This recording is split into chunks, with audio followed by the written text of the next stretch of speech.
안녕하세요. 승리하산 가족 여러분, 그리고 강성성경연구원 여러분, 오늘의 시편 70편 1절에서 5절까지의 말씀을 하나님이여 나를 죄와 원수에게서 구원하소서라는 제목으로 함께 말씀을 나누는 시간을 갖도록 하겠습니다. 우리가 지금까지 여러 가지 모양의 이 저주의 시에 대해서 보고 있습니다. 하지만 우리가 저주의 시에 대해서 분명히 알아야 되는 것은 이것이 개인적인 감정으로 자기의 억울함을 호소하면서 자기가 분내면서 저주하는 것이 아니라 우리가 하나님의 공의를 선포하고 있는 것임을 우리가 분명히 알아야 됩니다. 그래서 우리의 기도의 대상, 우리의 구원의 대상은 우리의 도움 되시는 하나님일 수밖에 없고, 우리는 하나님의 뜻을 나타내는 하나님의 사람일 수밖에 없습니다. 그래서 1절 말씀을 보면 하나님을 향한 기도로 시작하는 것을 볼 수 있습니다. 하나님이여 나를 건지소서, 여호와여 속히 나를 도우소서라고 시작합니다. 왜 우리가 하나님께 기도합니까? 왜 우리가 여호와를 의지합니까? 하나님은 전능하신 분이시고 여호와는 우리에게 약속을 이루시는 분이기 때문입니다. 전능하신 하나님께서 우리에게 구원하실 것을 이미 약속하셨기 때문에 우리가 하나님께 구원을 요청할 수 있습니다. 그리고 오직 하나님만이 우리를 구원하여 주실 줄 알고 있다는 것입니다. 자, 2절 말씀을 봅시다. 나의 영혼을 찾는 자들이 수치와 무한을 당하게 하시며 나의 상황을 기뻐하는 자들이 뒤로 물러가 수모를 당하게 하소서. 아하 아하 하는 자들이 자기 수치로 말미암아 뒤로 물러가게 하소서. 하나님께서는 이 세상을 다스릴 때 분명히 하나님의 기준을 선포하셨습니다. 하나님의 뜻을 선포하셨어요. 그리고 하나님은 그 뜻 안에서, 그 기준 안에서 우리를 선악간에 분명히 심판하십니다. 그래서 이들은 하나님의 기준으로 볼 때는 어떤 자들이냐면 수치와 무한을 당하기에 합당한 자들이라는 겁니다. 그들은 나의 영혼을 찾았고 까닭없이 나를 공격했습니다. 하나님의 뜻을 거역하는 것을 열심히 하였습니다.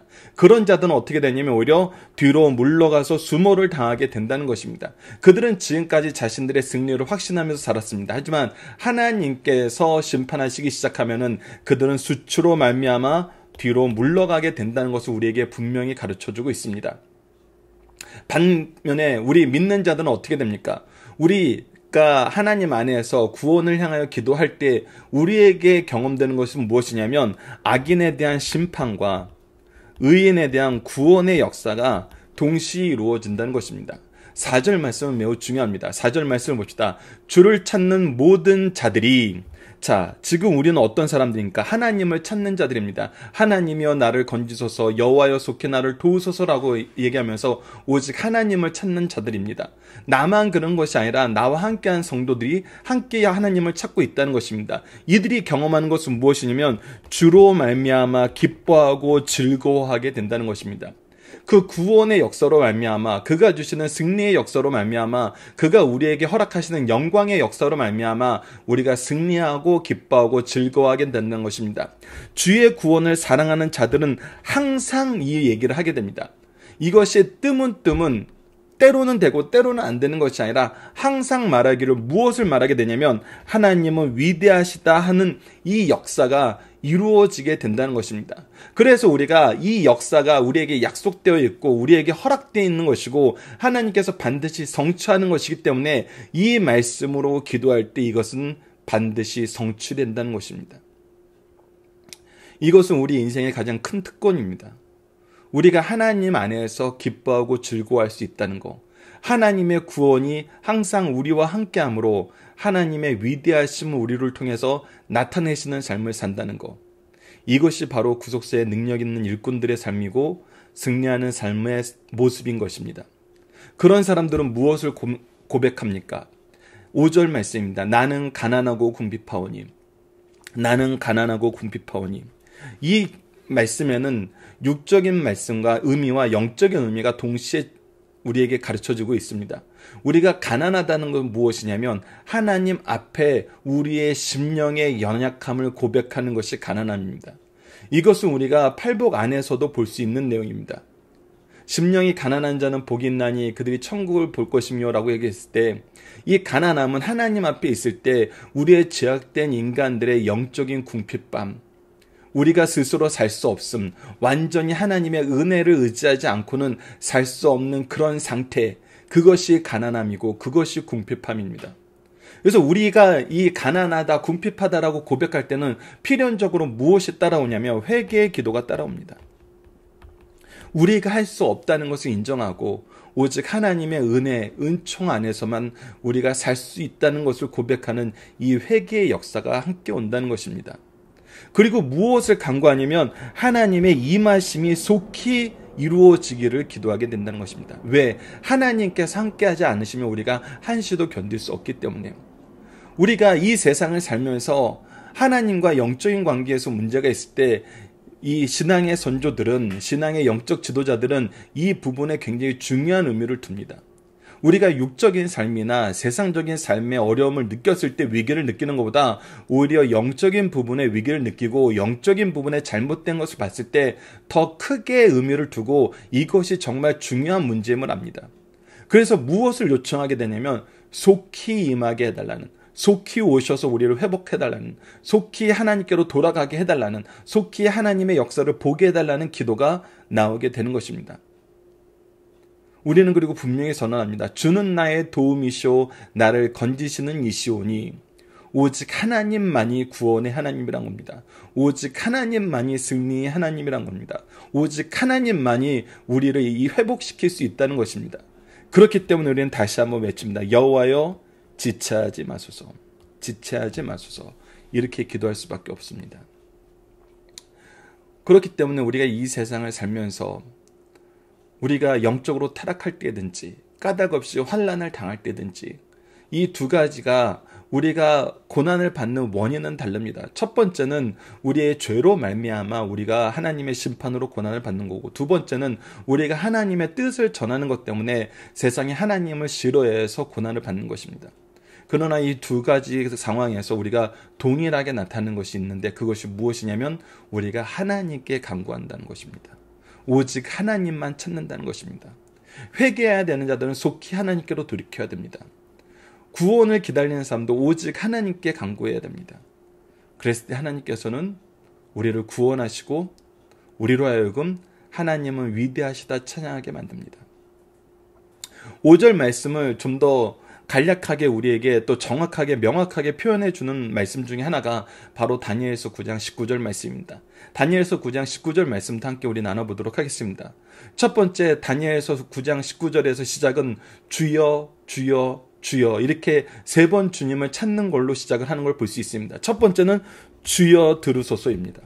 우리가 간구하고 우리가 기도의 대상, 우리의 구원의 대상이, 우리의 구원의 역사를 이루실 분은 오직 하나님뿐이라는 겁니다. 그렇기 때문에 우리가 기도는 반드시 하나님께 하는 겁니다. 주여 들으소서라고 얘기하는 겁니다. 그리고 우리는 무엇을 고백합니까? 우리의 죄를 고백합니다. 그래서 주여 용서하여 주옵소서라고 간구하게 됩니다.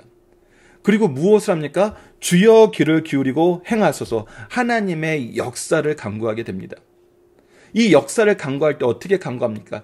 지체하지 마옵소서라고 기도합니다. 속히 함께하여 주시옵소서, 속히 임하여 주시옵소서. 이것이 우리의 기도의 모습이랍니다. 우리의 기도의 대상은 하나님이고 우리는 그분께 회개의 기도를 하고 그분이 속히 역사하여 주시기를 간구한다는 것입니다. 이랬을 때 하나님은 우리의 기도를 들으십니다. 그리고 이 기도를 들으시는 이유에 대해서 다니엘서 9장 19절에서는 다시 한번 우리에게 가르쳐 줍니다. 우리가 이 기도를 하였기 때문에 들어주시는 것이 아닙니다. 우리가 이 기도를 했다는 것이 우리의 자격이 온전해졌다는 걸 의미하는 것은 아닙니다. 우리가 이렇게 기도하는 것은 하나님께서 우리에게 무엇을 말씀하셨냐면 나의 하나님이여 주 자신을 위하여 하옵소서. 이것이 하나님께서 기뻐하시는 일이기 때문인 것입니다. 하나님께서 약속하신 일이기 때문이란 겁니다. 그래서 우리의 의로는 이 기도를 드릴 수 없습니다. 우리의 모습으로는 이 기도가 응답해 달라는 합당한 자격이 있음을 주장할 수 없습니다. 근데 이 기도의 근거가 누구에게 있냐면 바로 하나님 그분께 있다는 것입니다. 왜 그러냐면 하나님께서 무엇이라고 선언하기 때문이냐면 이는 주의 성과 주의 백성이 주의 이름으로 이끄는 바입니다. 즉 우리가 하나님의 성으로 하나님의 백성으로 하나님께서 그렇게 삼으셨기 때문이란 것입니다. 즉 하나님의 의를 기준으로 하나님의 의로 인하여 하나님의 역사하심으로 인하여 하나님의 계획하심으로 인하여 하나님의 언약으로 인하여 우리가 이 기도를 할 수 있고 이 기도의 응답을 받는다는 것입니다. 그래서 이것은 우리에게 무엇을 갖춰주냐면 완전한 은혜를 갖춰줍니다. 우리의 의가 있는 것이 아닙니다. 여러분들 구약 안에서도 하나님의 구원의 역사는 계속해서 우리에게 가르쳐줍니다. 이것은 하나님의 완전한 의에 의해서 이루어진다는 것을.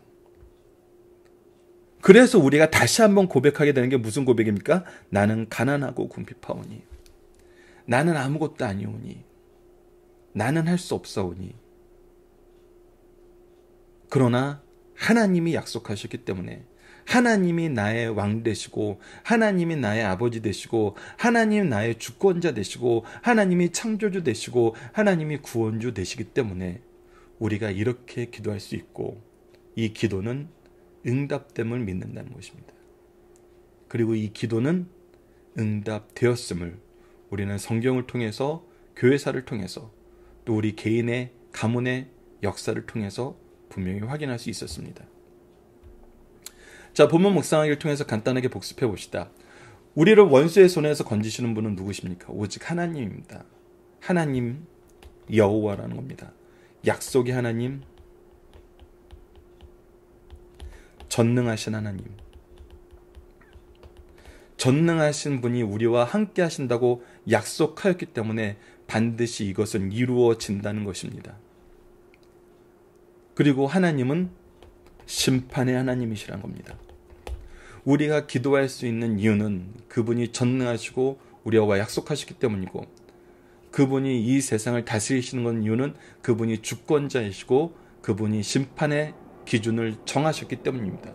공의의 하나님이기 때문이란 것입니다. 두 번째, 우리가 하나님께 구하고 경험하는 것은 무엇입니까? 바로 주로 말미암아 기뻐하고 즐거워하게 된다는 것이다. 왜? 하나님은 구원을 이루시기 때문입니다. 그를 사랑하는 자들이 항상 이 구원을 통해서 하나님은 위대하시다며 찬양하게 하신다는 것입니다.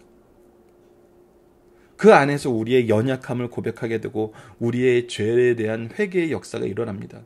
그리고 하나님의 은혜만 간구하고 하나님께서 우리를 살리시는 그 역사가 속히 이루어지기를 기도한다는 것입니다.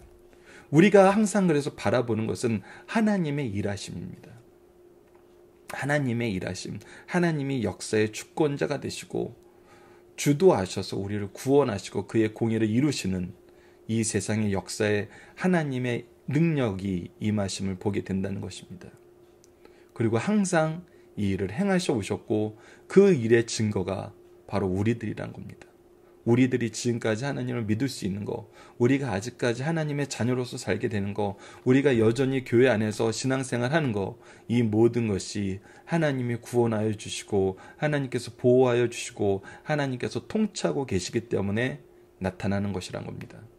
그렇지 않으면 우리는 인생에서 하나님을 찾을 수 없었고 우리의 교회는 온전하게 설 수 없었습니다.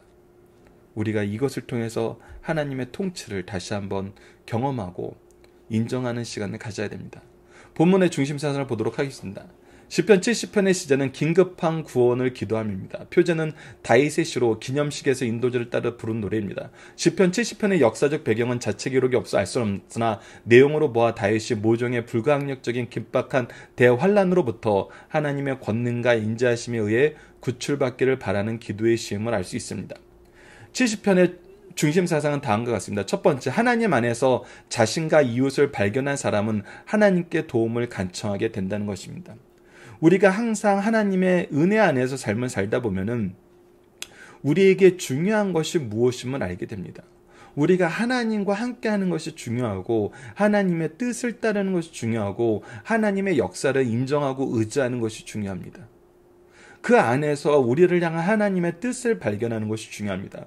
그리고 우리가 하나님의 뜻대로 나아가는가를 보는 것이 중요합니다.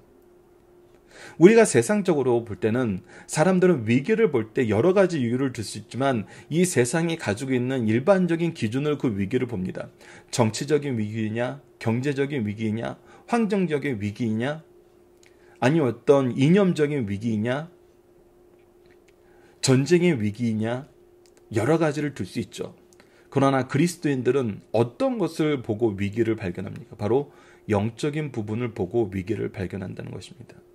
우리가 하나님께 나아가는 예배의 모습, 하나님과 우리의 관계의 모습, 우리가 지난 이틀 동안 시편 69편을 통해서 예수 그리스도께서 고난당하시는 모습의 예표로서의 다윗을 소개할 때도 그가 무엇을 인하여 비난받았습니까? 바로 하나님을 바로 믿는 것 때문에, 하나님을 인정하는 삶을 사는 것 때문에, 하나님의 통치를 하나님의 뜻대로 이 세상에서 구현하고자 하는 노력 안에서 오히려 고난을 받았습니다. 왜? 사람들이 이것을 인정하지 않습니다. 사람은 이것을 중요하게 여기지 않습니다. 오히려 이것을 미련한 것으로 여기고 거친 것으로 여깁니다. 그러나 우리는 무엇하는 삶을 삽니까? 하나님과의 관계가 중요한 삶을 삽니다. 그것이 바로 우리 성도들의 모습이고 우리가 하나님 안에서 이웃과 하나님을 향하여 가져야 되는 모습이란 것입니다. 그래서 우리는 영적인 부분이 중요한 삶을 산다는 것입니다. 그것이 첫 번째 중심 사상입니다. 두 번째는 시편의 저주의 신은 하나님의 공의를 선포한 것이란 겁니다. 하나님의 공의를 선포한다는 것은 우리가 먼저 하나님이 분명하게 그 기준을 정하셨다는 겁니다. 죄악의 기준을 정하셨다는 거예요. 의의 기준을 정하셨다는 거예요. 그래서 우리가 선포하는 것은 개인의 저주가 아니라 하나님의 공의를 선포하는 것이고, 동시에 우리가 이것을 무엇하는 거냐면 이것을 인정하고 우리가 죄를 미워함을 선언하는 겁니다. 우리가 회개를 무엇이라 그럽니까? 지적으로 죄를 알고 감정적으로 죄를 미워하고 의지적으로 죄에서 돌이키는 걸 말합니다. 하나님께서 무엇이 잘못된 것이다, 무엇이 심판의 대상이다 얘기했으면 우리는 그것을 싫어하는 삶을 사는 것입니다. 그것이 지금 저주의 모습으로 지금 표현이 된 것입니다. 우리는 이것을 실질적으로 싫어합니다. 그리고 하나님의 공의가 반드시 선포될 것을, 하나님의 공의로운 심판이 반드시 이루어질 것을 선언하는 것입니다. 그래서 이 세 가지 의미가 있습니다. 이 세 가지 의미를 우리가 잘 기억해야 됩니다. 하나님은 반드시 선악간의 기준을 우리에게 제시했습니다. 그리고 우리는 그 기준 안에서 죄를 미워해야 합니다. 그리고 이 죄는 반드시 심판받음을 우리는 선포할 수 있어야 됩니다. 이것이 두 번째 중심 사상입니다. 세 번째, 성도의 가장 큰 복과 자산은 주로 주를 찾아와 주로 인하여 기뻐할 수 있고 주의 영광을 찬양할 수 있다는 것입니다. 우리가 이 부분을 잘 봐야 됩니다. 우리가 하나님 안에서 가장 기뻐하고 가장 축복받았다고 얘기할 수 있는 것은 무엇이냐면 바로 우리가 하나님과 동행하는 삶을 살고 있다는 것입니다. 우리가 하나님께 기도할 수 있는 삶을 살고 있다는 것입니다. 우리가 기도할 때 하나님께서 응답해 주시는 삶을 살고 있다는 것입니다. 이것이 바로 하나님과 함께하는 삶입니다. 우리가 승리하는 삶을 산다는 것, 구속사의 능력 있는 일꾼들의 삶을 산다는 것, 더 간단하게 표현하면 바로 우리가 하나님과 동행하는 삶을 살고 있다는 것입니다. 이 세상에서 어떤 삶보다 이것이 가장 아름답고 복된 삶이라는 것입니다. 가장 기뻐하는 삶이라는 것입니다. 우리가 이것을 인정할 때, 이것을 알 때 우리는 기뻐하고 우리는 감사할 수 있는 삶을 살고 우리는 이 안에서 항상 하나님의 은혜의 통로가 되고 축복의 통로가 되고 이 세상을 하나님의 뜻대로 통치하는 데 쓰임받는 역사의 주인공이 된다는 것입니다. 자, 본문 다지기를 봅시다. 시편에 나타난 저주의 사상에는 어떤 의미가 있습니까? 이 부분에 대해서 여러분들께서 본문 다지기 정답 카페나 이 밴드에서 꼭 다운받아 보시는데 여기서는 크게 네 가지로 우리가 설명할 수 있어요. 첫 번째는 하나님의 의가 입증되길 바라는 성도의 열망입니다. 첫 번째, 하나님의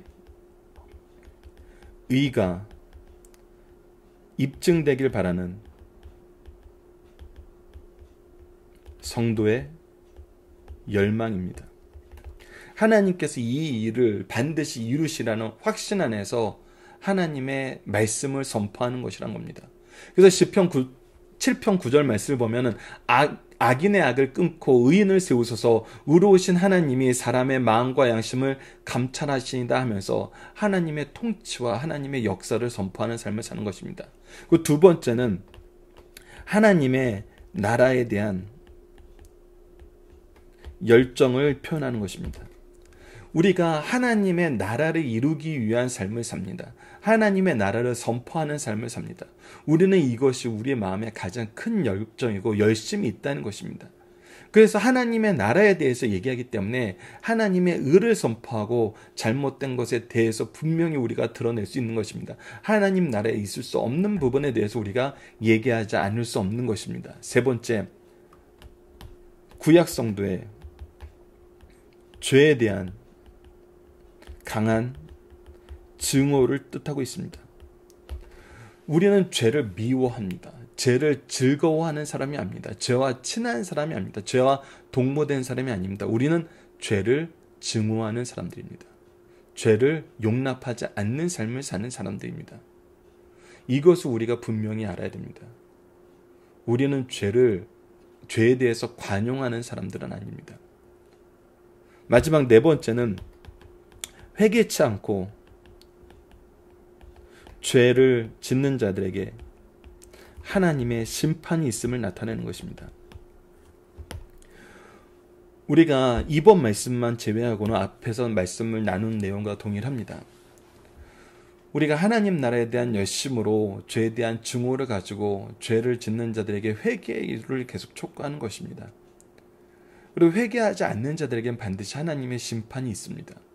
이것을 우리가 저주사상에서 표현하는 것이기 때문에 우리는 이것을 통해서 다시 한번 한 예수 그리스도께서 이 악에 대해서 어떻게 대하셨는지를 봐야 됩니다. 이 악은 반드시 우리가 미워해야 되는 것입니다. 떠나야 되는 것입니다. 하나님의 나라를 이루는데 이것들과의 타협과 이것들을 이용하고 이들과 협력한다는 것은 말이 안 되는 것입니다. 그리고 오히려 이들은 하나님의 심판이 대상이 됨을 압니다. 이것을 예수님은 어떻게 나타내셨습니까? 바로 죄를 이기시는 예수 그리스도의 구속의 역사를 통해서 이것을 우리에게 가르쳤다는 것입니다.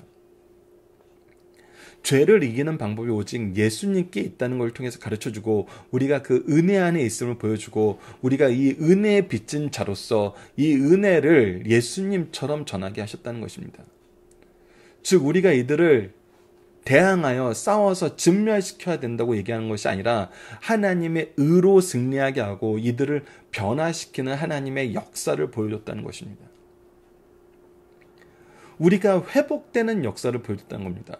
우리가 예수 그리스도와 함께 죽고 다시 살아나는 부활의 역사를, 놀라운 기적의 역사를 보여줬다는 것입니다. 그래서 이것은 세상적인 전투와는 완전히 다릅니다. 세상적인 방법과는 완전히 다릅니다. 우리가 이 일에 대해서 승리할 때 우리는 예수 그리스도를 항상 이 사이에 넣어야 됩니다. 예수 그리스도를 통하지 않고는 우리가 이 죄와 싸우는 이 저주를 어떻게 이 세상에서 올바르게 실천하는지를 알 수 없습니다. 예수 그리스도께서는 이 저주를 이기셨습니다. 그래서 우리로 하여금 이 저주에서 이기게 하십니다. 그러면 우리는 승리하는 삶을 사는데 이들을 진멸시키는데 그냥 진멸시키는 게 아니라 그들을 새롭게 변화시키면서 사라지게 만든다는 것입니다. 이것은 일반 전투하고 완전 다릅니다. 우리가 이 부분을 본문 적용하기 위해서 다시 한번 보도록 하겠습니다. 우리는 주님의 구속사에서 어떻게 부르심을 받았습니까? 여러분들 잘 보십시오. 우리도 진멸되는 것이 당연한 존재들이었습니다. 심판받는 것이 당연한 존재들이었습니다. 근데 우리가 어떻게 부르심을 받았습니까? 하나님의 은혜 안에서 값없이 그의 구원의 은혜 속에서 새롭게 하심을, 하나님으로 나아가게 하심을, 화목하게 하심을 입었습니다. 즉 우리를 부르신 분도 우리가 부름을 받을 때에도 우리가 자격이 없을 때, 우리가 아직 죄인 되었을 때 은혜로 부르심을 받았습니다. 예수 그리스도가 아닌 다른 율법에 의했으면 우리는 죽어야 됐습니다. 우리가 죽는 것이 의가 승리하는 것입니다. 그러나 예수 그리스도로 말미암아 우리를 살리는 것이 하나님이 승리하시고 영광 받으신 일이 되었습니다. 그래서 우리가 죽을 수밖에 없던 사람들이 살아난 거예요. 죽어야 되는 자들이 생명을 얻게 된 거예요. 그래서 우리의 전쟁은 상대방을 죽이는 것이 아니라 상대방을 새롭게 하여 그리스도 이름으로 살리는 것이라는 겁니다. 이것을 보면 우리가 이 세상을 어떻게 돼야 되는지 압니다. 우리가 어떠한 열매를 맺는 삶을 사는지 분명히 알게 됩니다. 우리는 생명의 열매를 맺는 사람들입니다. 우리는 고발하고 죽이는 열매를 맺는 것이 아니라 치료하고 회복하는 생명의 열매를 맺는 것입니다. 그래서 우리는 어떠한 삶을 목표로 살아야 되나요? 누군가를 비난하는 삶이 우리의 목표가 되는 것이 아니라 누군가를 회복시키고 그리스도를 통해서 그리스도를 보고 인정하게 함으로 새 생명이 얻게 하는 삶을 사는 것입니다. 여러분들, 우리가 지금 사회에서 논의되고 있던 사형제도에 대해서 얘기하면은 이 간극이 얼마나 큼을 알게 됩니다. 우리가 사형제도를 없애고 단순히 사형제도를 없애는 것뿐만 아니라 그들을 단순히 교도소에 가둬 놓는 것뿐만 아니라 그들이 철저하게 변화되어 의로운 삶을 살 수 있도록 다시금 그들을 교정하는 것과 그들을 벌 주고 죽이는 것과 우리 사회가 치러야 되는 그 자원의 크기는 천지 차이입니다. 우리가 속된 말로 머리가 검은 것들은 고쳐 쓰는 것이 아니라는 속담, 이런 일반적인 자주 섞인 얘기들도 있는 것처럼 인간을 새롭게 한다는 것은 얼마나 힘든지 우리가 이미 알고 있습니다. 그리고 그것이 얼마나 자주 실패하는지도 봐왔습니다. 그 실제로 어떠한 방법으로도 이것은 이루어지지 않습니다. 이루어지지 않았었습니다. 그런데 우리가 구속사 안에서 이것이 이루어지는 유일한 길을 보게 되었는데 그것이 바로 예수 그리스도란 것입니다. 그래서 우리가 사람은 고쳐 쓰는 것이 아니냐라고 얘기했는데 아니라는 것입니다. 이전에는 방법이 없었는데 예수 그리스도로 말미암아 이것이 가능해졌다는 것입니다. 우리가 그 가능성의 첫 번째 은혜의 대상이라는 겁니다. 먼저 은혜를 받은 사람이란 것입니다. 그렇기 때문에 우리가 삶의 목표로 삶아야 되는 것은 누군가를 정죄하고 누군가를 죽이고 누군가를 밟고 누군가를 아주 진멸시키는 것이 아니라 예수 그리스도를 통해서 회복시키는 삶을 사는 것이란 겁니다. 이건 세상적으로 봤을 때 불가능한 것이고 굉장히 많은 시각과 노력을 들였는데 효율성이 떨어지는 방법으로 볼 수 있습니다. 그러나 하나님께서는 우리를 이렇게 하심으로, 우리를 이렇게 고치심을 통해서 믿게 하십니다. 하나님께서 선택한 영혼들은 반드시 구원하시기란 것을. 그리고 우리에게 무엇을 주셨습니까? 우리에게 이 영혼들을 맡기셨습니다. 하나님께서 베드로에게 내 양을 치라 하신 것처럼 우리에게도 하나님께서 양육해야 될 영혼들, 양들을 맡기셨다는 것입니다. 그렇기 때문에 우리는 어떠한 삶을 목표로 해야 됩니까? 바로 하나님께서 이들을 회복시키는데 우리를 사용해 주실 것을 우리의 목표로 삼아야 된다는 것입니다. 그 첫 번째가 우리의 자녀들이요, 우리의 제자들이요, 교회 성도들이요, 우리의 형제 자매요, 우리의 친척 부모들이요, 우리의 혈육들이요, 그리고 우리에게 맡겨진 하나님께서 보내신 영혼들이라는 것입니다. 이것이 우리의 목표가 되어야 됩니다. 저주하는 것이 목표가 되는 것이 아니라 이 저주를 끊고 회복시킨 예수 그리스도의 역사가 우리의 목표가 되어야 됨을 알아야 됩니다. 그래서 다시 한번 강조하지만 시편에 나타나 있는 저주의 시는 단순히 인간적인 개인적인 감정으로 저주하는 시가 아닙니다. 하나님의 공의를 선포하고 우리가 죄를 미워하게 하고 죄를 깨닫게 하고 하나님의 의를 이루길 바라는 마음에서 드리는 하나님의 공적인 선언인 것입니다. 그리고 그 안에서 이 공적인 선언 안에서 우리의 삶의 모습은 예수 그리스도의 삶의 모습이라는 것입니다. 자, 이번 주 공동 대목은 다음과 같습니다. 우리로 오직 예수 그리스도를 믿고 선포하고 소망 중에 믿음 안에서 충성하는 삶을 살게 하여 주소서. 그리고 오늘 본문 말씀을 통해서 우리가 기도를 함께 나누고 싶은 것은 우리가 말씀을 통해서 하나님의 의를 의지하며 하나님 나라의 역사를 사모하며 살게 하여 주소서. 죄에 대하여 경각심을 가지고 회개하는 삶을 살게 하시고 죄는 그 모양이라도 멀리하는 삶을 살게 하여 주소서라고 함께 기도하는 시간 갖도록 하겠습니다. 감사합니다.